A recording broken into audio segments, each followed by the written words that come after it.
Hapo vipi? Poa. Sasa. Ana ndo ndege au ndo nini? Unajua hii michezo bwana, sisi wakati tunakuwa hii michezo bwana, sasa hivi nyinyi mmeletewa mambo ya kisasa, mnaundiwa hivi vya wazungu. Sisi tulikuwa tunaendesha viatu.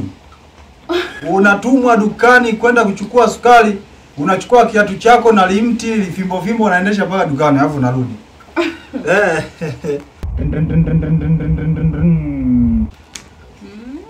Acha bwana kuchezea gari langu na wewe umeanza na. Mimi nikirudi kazini nachezea gari. Basi nilikuwa nakijaribu na mimi niendeshe. Usije karibu sasa. Maana mimi si unajua ukiwaga unapika na chezea huko nje unanituma dukani wakalete vichumvi naenda na hiki kigari changu. Hamna bana. Sisi kiangalia jana kilivyokaa. Okay, sasa mke wangu.